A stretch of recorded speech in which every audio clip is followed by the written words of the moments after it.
ప్రజలకి అవగాహన ఉండాలి కాబట్టి కల్పించాలి కాబట్టి ముందుగా రెండు విషయాలు చెప్తాను. ప్రభుత్వము అందరికీ ప్రభుత్వ రంగంలో ఉపాధి అవకాశాలు కల్పించలేదు కాబట్టి, ఉద్యోగాలు ఇవ్వలేదు కాబట్టి మన పిల్లలందరికీ, ఎందుకంటే ఎవ్రీ ఇయర్ ఇంజనీర్లు అవుతారు, ఎవ్రీ ఇయర్ కొత్త గ్రాడ్యుయేట్లు వస్తారు, ఎవ్రీ ఇయర్ పిల్లలు పాస్ అవుతూనే ఉంటారు. కాబట్టి సహజంగా ప్రైవేటీకరణకు, ప్రైవేట్ రంగంలో పెట్టుబడులకు అన్ని ప్రభుత్వాలు కూడా పెద్దపీట వేస్తాయి, ఆహ్వానిస్తాయి. ఆహ్వానించినప్పుడు ఏం చేస్తాము? ఒక ప్రైవేట్ పరిశ్రమ వచ్చినప్పుడు వారికి రాయితీ మీద భూ కేటాయింపులు చేస్తాం. మార్కెట్లో ఉదాహరణకి ఇప్పుడు మనకు ఎగ్జాంపుల్ చెప్తున్నాను. హైదరాబాద్ నుంచి ఒక 20-25 కిలోమీటర్ల దూరంలో అక్కడ మార్కెట్ విలువ భూమిది ఎకరానికి 20 కోట్లు ఉన్నప్పటికీ మనం ఏం చేస్తామంటే కేవలం 2 కోట్లకో, 1.5 కోటికో, రిజిస్ట్రేషన్ వాల్యూ ఎంత ఉంటే అంతకో, ఆ పద్ధతుల్లో మార్కెట్ వాల్యూ ఎంత ఉన్నప్పటికీ చాలా రాయితీలు ఇచ్చి మనం జనరల్గా భూ కేటాయింపులు చేస్తాం. అసలు ప్రభుత్వాలు ఎందుకు భూమి కేటాయింపులు చేస్తాయి? ప్రైవేట్ రంగంలో ఉండే పారిశ్రామికవేత్తలకి ఉపాధి కల్పన కోసం, ఉద్యోగాలు ఇస్తారు పిల్లలకి, మన పిల్లలకి మన రాష్ట్రంలో అనే ఉద్దేశం ఒకటైతే, రెండవది కంపెనీ పెట్టినప్పుడు సహజంగానే కంపెనీ ట్యాక్సులు కడుతుంది, రాష్ట్ర ఆదాయం పెరుగుతుంది, ఎకనామిక్ యాక్టివిటీ వస్తుంది. ఈ ఉద్దేశంతో మనం రాయితీలు ఇచ్చి భూ కేటాయింపులు చేస్తాం. ఇది ఈ ప్రభుత్వం ఆ ప్రభుత్వం అని కాదు, స్వాతంత్రం వచ్చిన నాటి నుంచి భారతదేశంలో ప్రతి ప్రభుత్వం, కాంగ్రెస్ ఉన్నా, తర్వాత టీడీపీ ఉన్నా, మొన్నటిదాకా బీఆర్ఎస్ ఉన్నా, ఎవరున్నా పారిశ్రామికవేత్తలకు, ప్రైవేట్ పెట్టుబడులకు స్వాగతం పలకడం అనేది ఒక ఆనవాయితీగా వస్తూ ఉన్నది. అయితే 10 ఏళ్ళు మేము ప్రభుత్వంలో ఉన్నప్పుడు మా దగ్గరికి చాలామంది వచ్చారు. అందులో కొంతమంది బ్రోకర్లు ఉన్నారు, కొంతమంది పారిశ్రామికవేత్తలు ఉంటారు. వాళ్ళు వచ్చి ఏం చెప్తారంటే, సార్ హైదరాబాద్లో మాకు విలువైన భూములు ఉన్నాయి, నాకు నాచారంలో ఒక 10 ఎకరాల భూమి ఉంది, గతంలో ప్రభుత్వమే కేటాయించింది, నేను అక్కడ పరిశ్రమ కూడా ఒక 10 ఏళ్ళు నడిపిన, కానీ ఇప్పుడు పరిశ్రమ మూతబడిపోయింది, ఇప్పుడు ఆ 10 ఎకరాలు నేను ఏమైనా చేద్దామంటే నాకు మరి అది పారిశ్రామిక జోన్లో ఉంది, అక్కడ నేను అపార్ట్మెంట్లు కట్టుకుంటా, నాకు పర్మిషన్ ఇయ్యి అని చెప్పి కొంతమంది బ్రోకర్లు వచ్చారు. నేను చాలా నిర్ద్వందంగా చెప్పిన, అది ప్రజల సొమ్ము, ప్రభుత్వం ఇచ్చిన భూమి అంటే అది ప్రజల సొమ్ము, నీకు అడ్డికి పావు షేర్ ఇచ్చిండ్రు, చాలా తక్కువ రేటుకు త్రోవే ప్రైస్కి నీకు ఇచ్చిండ్రు. ఇస్తే నువ్వు దానిలో పరిశ్రమ నడపాలా, ఉపాధి కల్పించాలా, కల్పించినావు కాబట్టి, కొంత నడిపినావు కాబట్టి నీకు సేల్ డీడ్ కూడా ఇచ్చేసింది గవర్నమెంట్. కానీ ఇవాళ నువ్వు అపార్ట్మెంట్లు కట్టుకొని మొత్తం డబ్బులు నువ్వే మింగుతా అంటే అది చాలా తప్పు. ఎందుకంటే అక్కడ ప్రైవేట్ రంగంలో ప్రైవేట్గా కొనుక్కుంటే అక్కడ 50 కోట్లు ఉంటుంది ఎకరం నాచారంలో. మరి నువ్వేమో ఎప్పుడో 20 ఏళ్ళ కింద తీసుకొని ఇప్పుడు దాన్ని ప్రైవేట్గా మొత్తం నేను మొత్తం గుటకాయ స్వాహా చేస్తా, నాకు మద్దతు ఇయ్యి అంటే నేను ఇవ్వలేను బాబు అని చెప్పిన. సరే మాకు డబ్బులు ఆఫర్ చేసినారు, చాలా చేసినారు, అట్లా కాదు సార్ మీకు ఇంత ఇస్తాం అంత ఇస్తాం, nothing doing, we will not do this, we will not entertain this అని చెప్పి మేము ఆ రోజు ఎక్కడా కూడా ఇట్లాంటి కన్వర్షన్లకు మేము తావు ఇవ్వలేదు. కానీ ఇవాళ ఎంత పెద్ద భూ కుంభకోణం అంటే ఇవాళ రేవంత్ రెడ్డి ప్రభుత్వం తెరలేపింది సామాన్యమైన భూ కుంభకోణం కాదు. 1 కాదు 2 కాదు, హైదరాబాద్లో చాలా చాలా పెద్ద ఎత్తున మన దగ్గర పారిశ్రామిక వాడలు ఉన్నాయి. ఉదాహరణకి హైదరాబాద్ నడిబొడ్డున అజామాబాద్ ఇండస్ట్రియల్ ఏరియా ఉంటుంది, పక్కనే బాలానగర్, కుకట్పల్లి, జీడిమెట్ల, నాచారం, మల్లాపూర్, ఇంకా చాలా ఉన్నాయి చుట్టూ పారిశ్రామిక వాడలు హైదరాబాద్లో ORR లోపల బోలెడు ఉన్నాయి. ఎక్కడ కూడా ఇవాళ మార్కెట్లో మీరు చూసినట్టయితే అక్కడ ఎకరం 40-50 కోట్లకు తక్కువ ఎక్కడ ఉండదు. గజాల లెక్కనే ఉంది, ఎకరం లెక్క కూడా లేదు. గజాల చొప్పున 2 లక్షలు, 1-1.5 గజానికి ఈ స్థాయిలోనే ఉంటుంది. ఇవాళ అట్లాంటి భూముల్లో రేవంత్ రెడ్డి ప్రభుత్వం తెరలేపిన కుంభకోణం ఎంత పెద్దది అంటే దాదాపు 9,200 పైచిలుకు ఎకరాలు, దాదాపు 9,300 ఎకరాల భూమి హైదరాబాద్లో. అంటే మీరు సగటున 40 కోట్లు వేసుకున్న ఎకరానికి దగ్గర 4 లక్షల కోట్లు, దగ్గర అంటే 3.5 లక్షల కోట్ల నుంచి 4 లక్షల కోట్ల మధ్యన మార్కెట్ వాల్యూ ప్రకారం. లేదు 50 కోట్లు వేసుకున్నారనుకో సగటున, దగ్గర 5 లక్షల కోట్ల విలువ చేసే ఆస్తిని, అందులో మరి ఇవాళ ఆయన అనుయాయులకు, ఆయన వందిమాగదులకు, ఆయన బామ్మర్దులకు, ఆయన తమ్ముళ్లకు, ఆయన చుట్టూ ఉండే బ్రోకర్లకు ఇవాళ ఒప్పందాలు కుదిరించి ఒక అతిపెద్ద భూ కుంభకోణానికి రేవంత్ రెడ్డి ప్రభుత్వం మొన్న జరిగిన కేబినెట్ సమావేశంలో తెరలేపింది. ఇది నేనేదో ఊరికే ఆషామాషిగా ఆరోపణలు చేయట్లేదు. ఎక్కడెక్కడ విలువైన భూములు ఉన్నాయో ఇవాళ హైదరాబాద్ చుట్టూ అక్కడ రేవంత్ రెడ్డి ముఠా వాలిపోయింది. మొన్న కొండా సురేఖ గారు ఉదంతమే దానికి ఒక క్లాసిక్ ఎగ్జాంపుల్. కొండా సురేఖ గారి కుమార్తె ఆ రోజు కొన్ని ఆరోపణలు చేసింది నిర్దిష్టంగా. మిగతా ఆరోపణలు పక్కన పెడితే ఒక స్పష్టమైన ఆరోపణ ఆ రోజు చేసింది అమ్మాయి. మంచిరేవులలో ఒక భూమి ఉంది, ఆ భూమిలో రేవంత్ రెడ్డి గారి బ్రదర్ కన్నుబడ్డది, అందుకే ముఖ్యమంత్రి గారు జపాన్లో ఉంటే కూడా మేము అక్కడ ఆ భూమి కాడికి పోయేందుకు ఎండోమెంట్స్ రోడ్డు పర్మిషన్ ఇస్తే, ఎండోమెంట్స్ వాళ్ళు ఉన్న భూమిలోకి వెళ్ళి రోడ్డు పర్మిషన్ ఇస్తే ముఖ్యమంత్రి గారు జపాన్లో ఉండి కూడా ఆ ఫైల్ తెప్పించుకొని ఆపేసిండు. అంటే ఒక రియల్ ఎస్టేటు దందా చేసేవాడు ముఖ్యమంత్రి అయితే ఏమవుతుంది అంటే ఒక ఇది అవుతుంది. ఇలా ఆయన ఆలోచన అంతా కూడా భూముల చుట్టూ, భూమి చుట్టే పరిభ్రమిస్తూ ఉన్నది. ఇవాళ జరుగుతున్నది ఏంటి అంటే పక్కన బుద్వేల్లో మూసీ ప్రాజెక్టు పేరు మీద అక్కడ కుంభకోణం, అట్లాగే మెట్రోలో భూమి మీద కన్నేసే మెట్రో CFOని బెదిరించి ఎల్ఎన్టీని మెట్రోలోకి వెళ్ళి ఎలగొట్టిండు. ఒకటి రెండు కాదు నేను చెప్పేది, ఉదంతాలు మీరు చూడండి, ఒక ప్యాటర్న్ చూడండి. సెంట్రల్ యూనివర్సిటీ భూముల మీద కన్నేసి అక్కడ విద్యార్థుల మీద అక్కడ అసలు మొత్తం బుల్డోజర్లతో అర్ధరాత్రి పోయి మొత్తం 400 ఎకరాల మీద కన్నేసి అక్కడ అరాచకం చేసిండు. అప్పుడు సుప్రీంకోర్టు ఆపింది.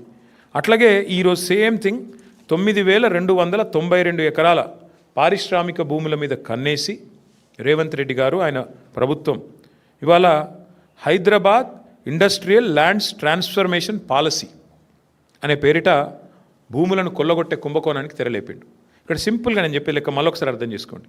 ఈ 9292 ఎకరాలు మొత్తం కూడా ప్రభుత్వ భూమి. ప్రభుత్వం పారిశ్రామికవేత్తలకు మీరు పరిశ్రమ పెట్టండి అని ఇచ్చిన భూమి. అడ్డికి పావు షేరు అంటే మార్కెట్ విలువ రూపాయి అయితే 10 పైసలకో రూపాయల 1 పైసకో ఇచ్చిన భూమి ఇది.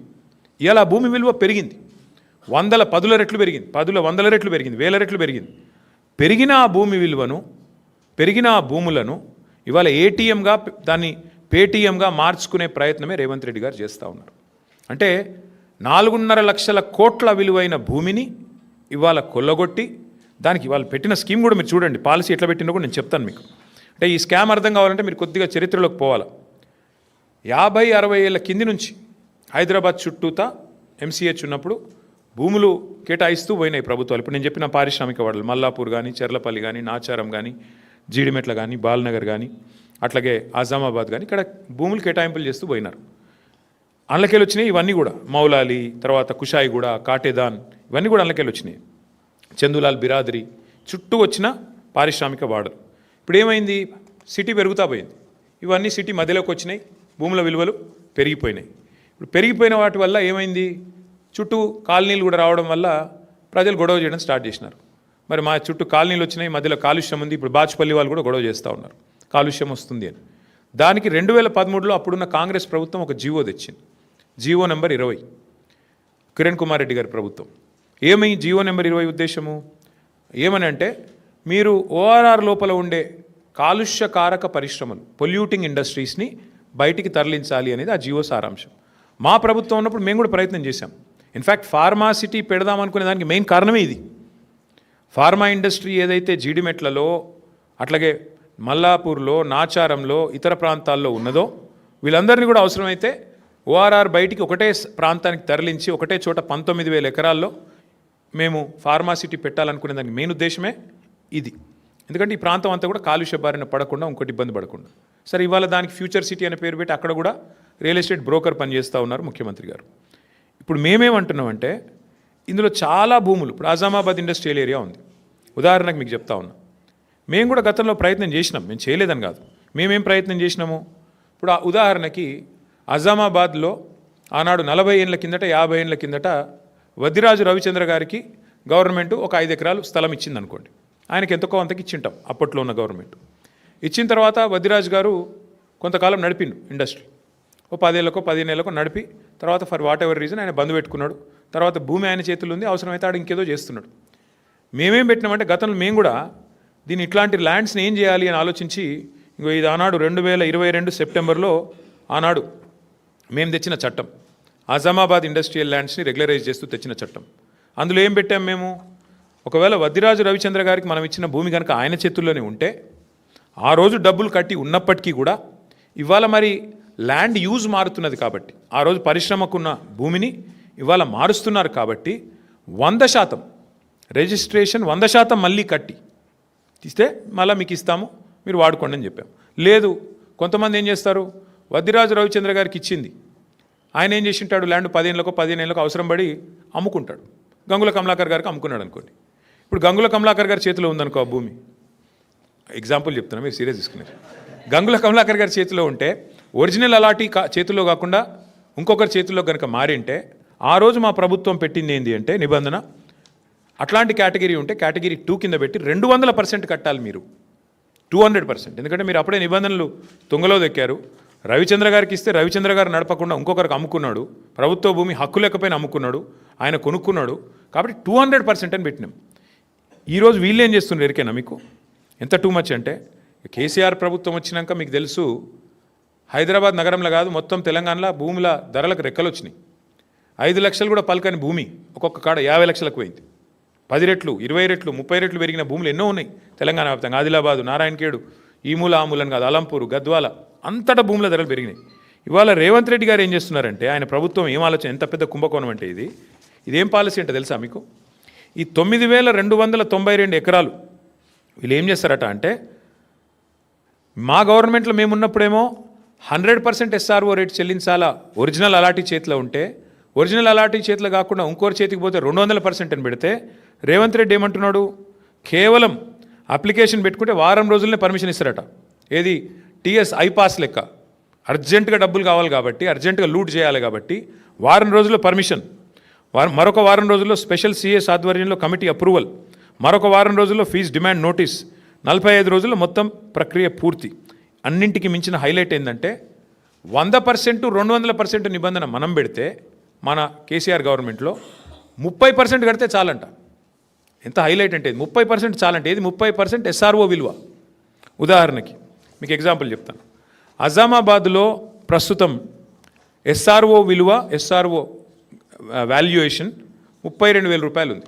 కానీ అక్కడ మార్కెట్లో 150,000 ఉంటుంది. యాజ్ ఇట్ ఈస్ 5 రెట్ల తేడా ఉంటుంది.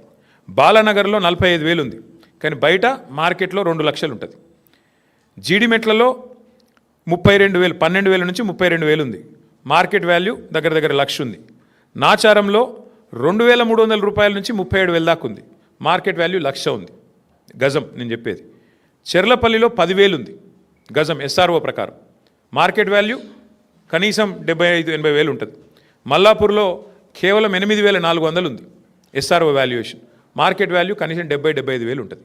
ఇప్పుడు వాళ్ళు చెప్పే, రేవంత్ రెడ్డి చెప్పే లెక్క ఏంటంటే, చెర్లపల్లిలో నీకు ఇండస్ట్రీ ఉందనుకో, మార్కెట్ వాల్యూ అక్కడ 1,00,000 ఉన్నప్పటికీ SRO వాల్యూ 10,000 ఉంటే రేవంత్ రెడ్డి గారు ఏమంటున్నారు, మీరు అందులో 3,000 కడితే చాలంట, మీకు ఇచ్చేస్తాం 45 రోజుల్లో. ఇంకా హైలైట్ చెప్తాను మీకు. ఉదాహరణకి అంటే కేసీఆర్ ప్రభుత్వంలో అజామాబాద్లో మీకు ఈ ల్యాండ్ మీకు ఉంటే మీరు దాన్ని రెగ్యులరైజ్ చేసుకోవాలంటే మీరు 32,000 అక్కడ మార్కెట్ SRO వాల్యూ ఉంటే మీరు చేతులు కింద మారింటే 64,000 కట్టాలని మనం పెట్టినాం. ఇప్పుడు రేవంత్ రెడ్డి గారు ఏమంటున్నారు తెలుసా, 32,000 వాల్యూ ఉంటే SROది కేవలం 10-11,000 కడితే చాలు, మీకు ఇచ్చేస్తాం, మీరు తీసేసుకోండి. అంటే దీని వెనక ఉన్న కుంభకోణంలో ఇక్కడ మెయిన్ పాయింట్ ఏంటంటే, ఇవాళ ఒక ముఠా తిరుగుతుంది హైదరాబాద్లో. ఆ ముఠా సభ్యులు ఎవరెవరే అంటే ఏవీ రెడ్డి, కొండల్ రెడ్డి, తిరుపతి రెడ్డి, కృష్ణారెడ్డి, వీళ్ళు ఎవరో కాదు, అంతా ముఖ్యమంత్రి గారి బిజినెస్ పార్ట్నర్లు, ఆయన కుటుంబ సభ్యులు. మొత్తం అగ్రిమెంట్లు చేసి పెట్టుకున్నారు. ఇవన్నీ మొత్తం ఈ భూములన్నిటికీ అగ్రిమెంట్లు, వెనకాల MOUలు, ఒప్పందాలు అన్నీ కుదుర్చుకున్న తర్వాతనే మళ్ళీ దీని మీద RR ట్యాక్స్ ఉంటుంది ప్రతి దగ్గర. ప్రభుత్వానికి వచ్చేది 30%, మళ్ళీ తర్వాత 60%, 70% రేవంత్ రెడ్డి గారికి, కాంగ్రెస్కు ట్యాక్స్ కట్టాలి, కప్పం కట్టవలసిందే. ఈ లెవెల్లో అంటే ఒక 4-5 లక్షల కోట్ల భూములకు వీళ్ళు పెట్టిన టెండర్ ఇది. నేను అడిగేది ఒక్కటే, మీరు ఆలోచించండి దయచేసి. మొన్న మీరు జూబ్లీహిల్స్ ఎలక్షన్ చూసినారు, అక్కడ ముస్లిం సోదరులకి శ్మశాన వాటికకి ఇద్దామంటే 2 ఎకరాల జాగలేదు, 2 ఎకరాలు జాగలేదు జూబ్లీహిల్స్లో. హైదరాబాద్లో ఒక ఇందిరం ఇల్లు ఇయ్యలే 2 ఏళ్లలో. ఒక పేదవాడికి హైదరాబాద్ ఇల్లు కడదామంటే ఇవాళ 1 ఎకరం జాగలేదు ప్రభుత్వం దగ్గర. హైదరాబాద్ కాంక్రీట్ జంగల్గా మారిపోతున్నది. ఒక పార్క్ కడదామంటే జాగలేదు.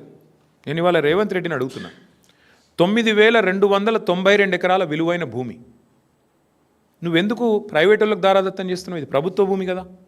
ప్రభుత్వ భూమిని మీరు పారిశ్రామికీకరణ కోసం, పారిశ్రామిక అవసరాల కోసం ప్రైవేట్ వ్యక్తులకు రాయితీ మీద ఇచ్చిన భూమి ఎందుకు వాళ్ళ కండిషన్ పెడతలేవు? నీకు నిజంగా డబ్బులు కావాలంటే ఓపెన్ మార్కెట్లో ఆక్షన్ పెట్టు, ఓపెన్ మార్కెట్లో ఆక్షన్ పెట్టి వాళ్ళని కూడా పాల్గొనమను. వెనక్కి తీసుకో, క్యాన్సిల్ చేయి. నీకు పరిశ్రమ కోసం కేటాయించినా నువ్వు పరిశ్రమ నడుపుతలేవు కాబట్టి is is null and white, cancel చేయి, ఓపెన్ భూమిలో ఆక్షన్ పెట్టు. అది పెడతలేడు. రెండోది, హైదరాబాద్లో నీకు ఇల్లు కట్టేందుకు జాగలేదు, పార్కుకు జాగలేదు, ఒక్క ఇందిరం మిల్లు ఇయ్యలేదు నువ్వు. హైదరాబాద్లో శ్మశానాలకు కూడా దిక్కులేదు జాగా. మరి 9,292 ఎకరాల్లో ఒక 7,000 ఎకరాలు ప్రభుత్వం వెనకకి తీసుకొని ఇండ్లు కట్టి, పార్కులు కట్టి, బ్రహ్మాండంగా శ్మశాన వాటికలకు జాగలి ఇవ్వడం వద్దంటుండా? ప్రజల అవసరాలకు హాస్పిటల్ కడదామంటే జాగలేదు. ఇలా హాస్పిటల్ కట్టాలంటే మనం కొనుక్కోవాలి జాగా. ప్రభుత్వం ఏదైనా కొత్తది ఏదైనా చేయాలంటే కొనుక్కోవాలి. నువ్వేం చేస్తున్నావు? ప్రభుత్వ భూమి, పరిశ్రమల అవసరాల కోసం ఇచ్చిన భూమి ఇలా పెద్దలకు, పెద్ద పెద్ద గద్దలకు, డబ్బులున్న వాళ్లకు, వేల కోట్లు ఉన్న వాళ్లకు ఇలా ధారాదత్తం చేసి మొత్తం వాళ్ళకి సంతర్పణ చేసి ఎవరి లాభం కోసం చేస్తున్నావు? ఎవరి కోసం చేస్తున్నావు ఇంత పెద్ద లూటు? ఇది 5 లక్షల కోట్ల కుంభకోణం. ఒకటి కాదు, రెండు కాదు, 5 లక్షల కోట్ల విలువ చేసే ఆస్తిని కాజేయడానికి చేస్తున్న పన్నాగం. నేను మాత్రం స్పష్టంగా చెప్తా ఉన్నా, ఈ విషయంలో మేము వదిలిపెట్టం. న్యాయ పోరాటము చేస్తాము తప్పకుండా. భవిష్యత్తులో ఈ భూములు ఎవరైనా కొన్నవాళ్ళు కానీ ఇంకోటి కానీ పరిణామాలు ఎదుర్కొంటారు. ఈ విషయం కూడా నేను ముందే చెప్తా ఉన్నా. తప్పకుండా ఈ విషయంలో చిక్కుల్లో పడుతుంది ప్రభుత్వం కూడా. ఇట్లాంటి లూట్ ఎక్కడ జరగలేదు. బాంబేలో, మహారాష్ట్రలో మేము కూడా స్టడీ చేసినాం పాలసీలు ఆనాడు గవర్నమెంట్లో ఉన్నప్పుడు, వీటిని ఎట్లా చేద్దామని. మహారాష్ట్రలో పెద్ద ఎత్తున టెక్స్టైల్ మిల్స్ ఉండేది బాంబేలో, కమలా మిల్స్ అని, ఫినిక్స్ మిల్స్ అని. అక్కడ ఏం చేసినారు తెలుసా? ఇట్లాగే సేమ్ థింగ్, ఊరు మధ్యలోకి వచ్చేసింది మిల్లు. ఏం చేసినారు? వాళ్ళకు ఒక ఆఫర్ ఇచ్చారు, మీరు 50% ల్యాండ్ తిరిగి ఇచ్చేయండి గవర్నమెంట్కి, 50% వాడుకోండి అని చెప్పినారు. మరి నువ్వేం చేస్తున్నావు? 9,292 ఎకరాలు నీ అత్త సొమ్ము అన్నట్టు, నీ అబ్బ సొత్తు అన్నట్టు ఇలా సంతర్పణ చేస్తున్నావు. ఎవరి సొత్తు? ఎందుకు అడుగుతలేవు? వెనకకు సగం ఇచ్చేయమని అడుగు, డిమాండ్ పెట్టు. 50% land should be given back. కట్టు, అందులో ఇందిరా ఇల్లు కట్టు, హాస్పిటల్ కట్టు, పేదవాళ్లకు మరి బ్రహ్మాండంగా ఇల్లు కట్టి మేము వద్దంటున్నామా? శ్మశాన వాటికలకి, పార్కులు కట్టు. ఇది ఏది వద్దంట. హైదరాబాద్లో ఇంచు జాగా దొరకది. చూస్తున్నాం, హైడ్రా తెల్లారు లేస్తే రాచకం. ఏది పేదవాళ్ళ మీద 40 గజాలు 30 గజాలు పోయి కులగొడతా ఉంటారు. మరి 9,292 ఎకరాలు నీ అబ్బ సొత్తా, ఏ సొత్తా? ఎట్లిస్తావు నువ్వు ప్రభుత్వ సొత్తును? ఇష్టం వచ్చినట్టు ఎవడికి పడితే వాడికి. ఈ విషయంలో వదిలిపెట్టం, ఊరుకోము. ఇది పెద్ద లూటు. ఇంతకు మించిన దోపిడీ బహుశా భారతదేశంలో ఎక్కడ జరగలేదు. ప్రభుత్వం డైరెక్ట్గా క్యాబినెట్లో పెట్టి ఇవాళ దోచుకునే ప్రయత్నం చేస్తూ ఉంది. మేమేమో 15 రోజులు అనుమతులు పరిశ్రమలకు అందించినాం. నువ్వేం చేస్తున్నావు? 15 రోజుల్లో భూములు అమ్ముకోవడానికి, 15 రోజుల్లో ఇష్టం వచ్చిన వాడికి ఇష్టం వచ్చినట్టు అగ్రిమెంట్లు చేసుకోవడానికి, తెర వెనుక బాగోతాలు చేసుకోవడానికి, సెటిల్మెంట్లు చేసుకోవడానికి. నేను చెప్పట్లేదు కదా, మీ మంత్రి గారు కుమార్తె చెప్తోంది భూముల గురించి ఎట్లా దందాలు జరుగుతున్నాయి, ఎట్లా గొడవలు జరుగుతున్నాయి, ముఖ్యమంత్రుల అనుయాయులు తుపాకులు పెట్టి ఎట్లా బెదిరిస్తున్నారు, ఇవన్నీ కూడా జరుగుతూ ఉన్నాయి. ఖచ్చితంగా దీన్ని విత్డ్రా చేసుకోవాలి ప్రభుత్వం, లేకపోతే మాత్రం మేము ఊరుకోము. ముమ్మాటికి కొట్లాడతాం, న్యాయ పోరాటం చేస్తాం, ప్రజల్లో కూడా ఈ అంశాన్ని పెద్ద ఎత్తున తీసుకొని పోతాం. ఇంకొక మాట కూడా నేను చెప్తా ఉన్నా, పారిశ్రామికవేత్తలు ఎవరైతే ఈ భూములు పొందారో మీరు కూడా గుర్తుపెట్టుకోండి. తప్పకుండా ప్రతిరోజు ఒక రోజులాగా ఉండదు. భవిష్యత్తులో వచ్చే ప్రభుత్వాలు డెఫినెట్గా మా ప్రభుత్వమే వస్తుంది.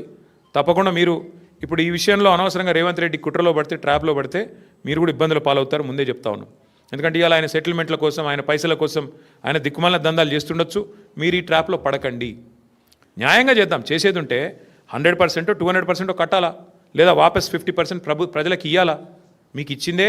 ఇప్పుడు సింపుల్ లెక్క, నేను మా సుదర్శన్ రెడ్డి గారికి ల్యాండ్ కేటాయించానండి. ఉదాహరణకు చెప్తాను, ఇంకొకటి మీకు అర్థమవుతుంది, సులువైన భాషలో చెప్తున్నాను. సుదర్శన్ రెడ్డి వస్తాడు నా దగ్గరికి, అన్న నాకు హైదరాబాద్లో నువ్వు ప్రభుత్వంలో ఉన్నావు కదా, 1 ఎకరం కేటాయించు భూమి అంటాడు. ఉత్తగానే కేటాయిస్తారా? ఇయ్యం కదా. దేనికి అని అడుగుతాం. దేనికి ఇవ్వాలి నీకు భూమి? లేదన్నా నేను అపార్ట్మెంట్ కట్టుకుంటా, నాకు బయట కొంటే 50 కోట్లు అవుతుంది, నాకు 10 కోట్లకి అంటే ఇస్తామా? ఇవ్వలేము.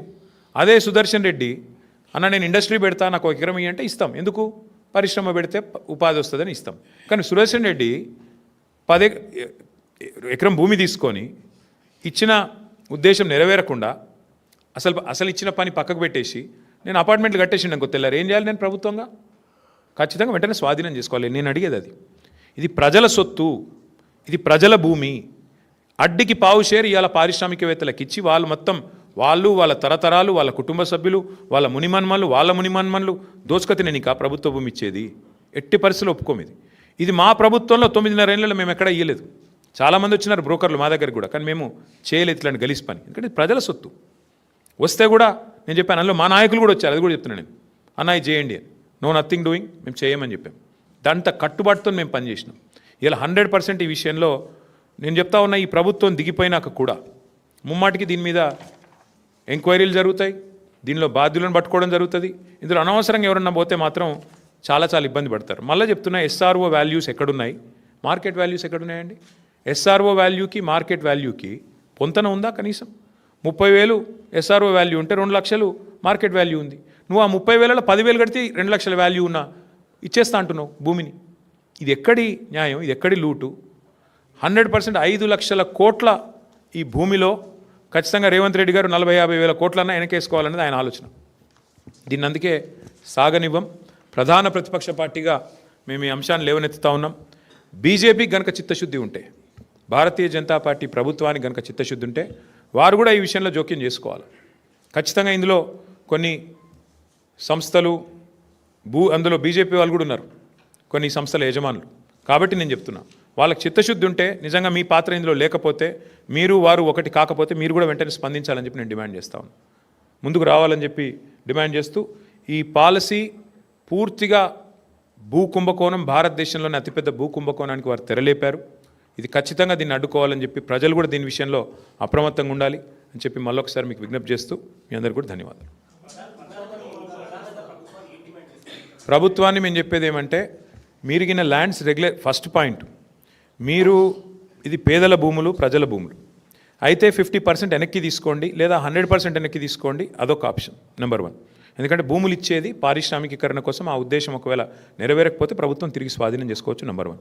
ఆ భూముల్లో, స్వాధీనం చేసుకున్న భూముల్లో ఇండ్లు కట్టండి, స్వాధీనం చేసుకున్న భూముల్లో పార్కులు కట్టండి, ప్రజలకు ఉపయోగపడే అవసరం ఉండే పనులు చేయండి, ప్రజా ఉపయోగకరమైన పనులు చేయండి నెంబర్ 1. లేదా ఆదాయమే మీ ప్రాధాన్యత అయితే మీరు తప్పకుండా మార్కెట్లో ఆక్షన్ చేయండి, స్వాధీనం చేసుకోండి. నేను ఇంకొక చిన్న మాట అడుగుతాను, మీరు ఒకసారి ఇది అర్థం చేసుకుంటే మీకు తెలుస్తుంది. ఇప్పుడు మీకు భూమి ఉంది బ్రదర్, ఈ ఇండస్ట్రియల్ ఎస్టేట్లో మీరేమంటున్నారు ప్రభుత్వంతో? మార్కెట్లో 2 లక్షల గజం ఉన్నా నాకు మీరు రేవంత్ రెడ్డి గారు, నేను మీకు ఏదో ఇస్తాను కాబట్టి నాకు 30,000కో 25,000కో ఇచ్చేయమని మీరు అడుగుతున్నారు. నేను అంటాను, మరి అదే పైసలకు ప్రభుత్వం తీసుకోవచ్చు కదా, అదే 25,000కు నువ్వు నాకు ఇస్తావా? నువ్వు నాకు గడతానంటున్న 25,000 పర్ గజం ప్రభుత్వం తీసుకుంటా అంటే నువ్వు ఇస్తావా? ఇవ్వవు కదా. మరి అట్లాంటప్పుడు ప్రభుత్వానికి, ప్రజలకి ఇది దోపిడీ కాకపోతే ఏంది ఇది? అందుకే నేను అనేది రెండో పాయింట్ ఏంటంటే, మరి నిజంగానే ప్రభుత్వమే స్వాధీనం చేసుకుని అవసరమైతే బహిరంగ మార్కెట్లో ఆక్షన్ పెట్టండి, రెండోది. లేదు మూడోది, బాంబే తరహాలో 50% వెనుకకు తీసుకోండి, 50% వాళ్ళకి ఇవ్వండి, ఇచ్చి దానిలో కూడా 100% కట్టాలి రిజిస్ట్రేషన్ ఛార్జ్. ఈ 30%, 20% ఈ గీసి బేరాలాడు, అలా దాని వెనకాల తెర వెనక ఏదో జరుగుతున్నట్టుగానే అర్థం చేసుకోవాల్సి వస్తుంది. ఇంకోటి, ఇది మా ప్రభుత్వం తెచ్చిన చట్టం ఇది. This is a bill that was brought by Telangana Legislative Assembly on 2022లో తెచ్చాం ఈ బిల్లు. అజామాబాద్ ఇండస్ట్రియల్ ఏరియాకి సంబంధించిన బిల్ ఇది. ఇందులో స్పష్టంగా బిల్లో ఉంది, ఇది చట్టం ఆల్రెడీ ఉంది. సో ఈ చట్టాన్ని తుంగలో దొక్కుతున్నాడు ఇప్పుడు రేవంత్ రెడ్డి. ఈ చట్టాన్ని రద్దు చేయకుండా, ఈ చట్టాన్ని మళ్ళీ అసెంబ్లీలో చర్చకు పెట్టకుండా కేవలం క్యాబినెట్లో పెట్టి కొట్టేస్తా అంటే కుదరదు. చట్టం ఉంది ఆల్రెడీ, దీని మీద మేము కోర్టుకు పోవచ్చు, ఎవరైనా పోవచ్చు, మేమే కాదు. ఇది ప్రజల సొమ్ము, మా సొమ్ము కాదు, రేవంత్ రెడ్డి సొమ్ము కాదు. ప్రజల సొమ్మును ఈ రకంగా దోపిడీ చేస్తే ఖచ్చితంగా కొట్లాడాల్సి వస్తుంది. ఇందులో మేము స్పష్టంగా పెట్టాం, అజామాబాద్లో ఒరిజినల్ అలాటీ చేతిలో ఉంటే మీరు బిల్ చూసుకోవచ్చు, కావాలంటే కాపీస్ ఇస్తాం. ఒరిజినల్ అలాటీ చేతిలో ఉంటే 100% రిజిస్ట్రేషన్ కట్టాలి. అలాటీ ఆయన కాకుండా ఎవరికైనా చేతులు మారితే 200% కట్టాలి రిజిస్ట్రేషన్ వాల్యూకి, ఎస్ఆర్ఓ వాల్యూకి. ఇది మేము పెట్టిన కండిషన్. నువ్వేమంటున్నావు? కాదు 30% కడితే చాలు ఎస్ఆర్ఓ వాల్యూలో. So it is outright loot, it is an outright scam, probably one of the biggest land scams in India. So therefore we oppose it. చట్టం తన పని తాను చేసుకొని పోతుంది, చేసుకొని పోనివ్వండి, మాకు అభ్యంతరం ఏంటి.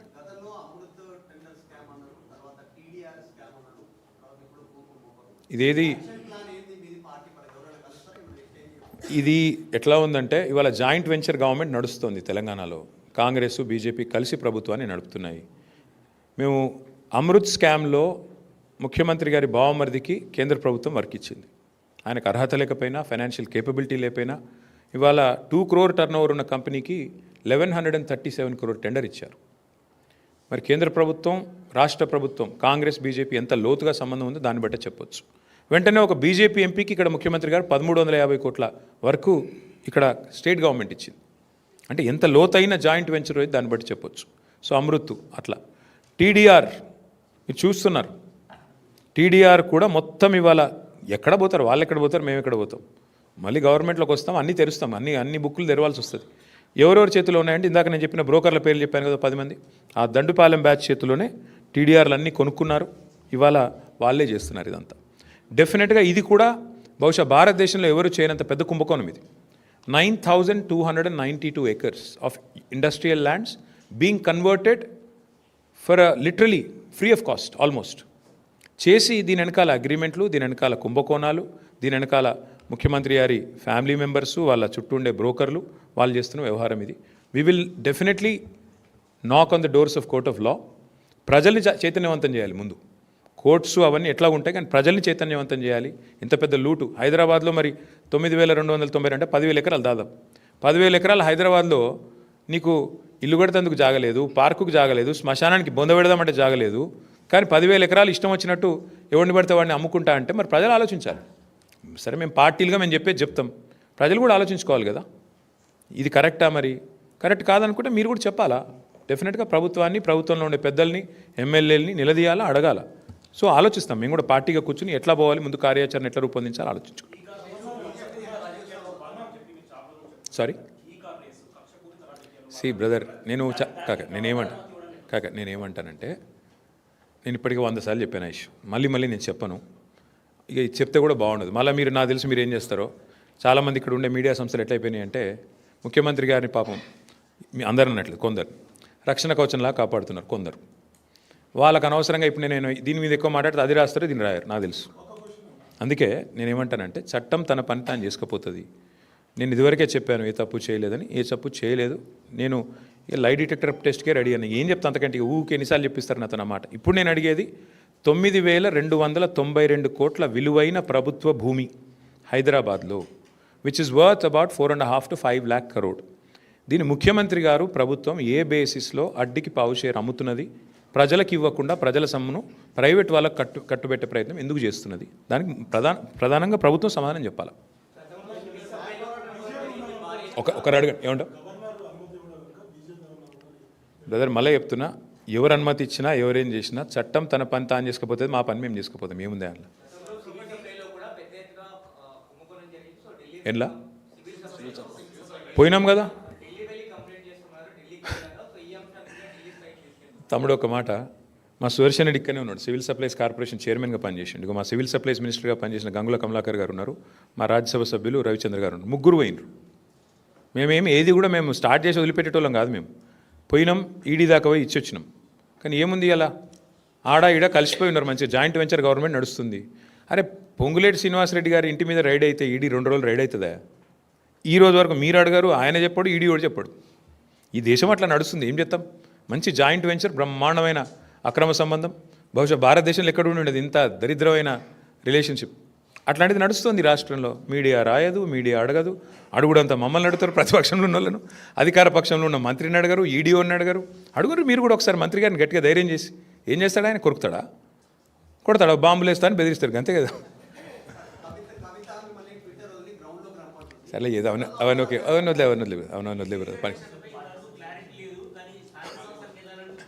సరే ఇక అవన్నీ మళ్ళీ మాట్లాడుకుందాం, తొందర ఏం లేదు. అసలు ఇష్యూని మీరు సైడ్ ట్రాక్ చేయడానికి కొంతమంది చాలా సమర్థవంతంగా ప్రయత్నం చేస్తున్నారు, మీకు ధన్యవాదాలు, థ్యాంక్ యూ. 9.5 ఏళ్ళు పనిచేస్తున్నాను కాబట్టి పూర్తి అనుభవంతో, పూర్తి అవగాహనతో ఇవాళ నేను మాట్లాడుతూ ఉన్నా. ఏం జరుగుతుంది అంటే జనరల్గా మీకు ఒకసారి పారిశ్రామికీకరణ, భూ కేటాయింపు, వీటి అంశాల్లో, ఇట్లాంటి అంశాల్లో మీరు మీతో పాటు ప్రజలకి అవగాహన ఉండాలి కాబట్టి, కల్పించాలి కాబట్టి ముందుగా 2 విషయాలు చెప్తాను. ప్రభుత్వము అందరికీ ప్రభుత్వ రంగంలో ఉపాధి అవకాశాలు కల్పించలేదు కాబట్టి, ఉద్యోగాలు ఇవ్వలేదు కాబట్టి మన పిల్లలందరికీ. ఎందుకంటే ఎవ్రీ ఇయర్ ఇంజనీర్లు అవుతారు, ఎవ్రీ ఇయర్ కొత్త గ్రాడ్యుయేట్లు వస్తారు, ఎవ్రీ ఇయర్ పిల్లలు పాస్ అవుతూనే ఉంటారు. కాబట్టి సహజంగా ప్రైవేటీకరణకు, ప్రైవేట్ రంగంలో పెట్టుబడులకు అన్ని ప్రభుత్వాలు కూడా పెద్దపీట వేస్తాయి, ఆహ్వానిస్తాయి.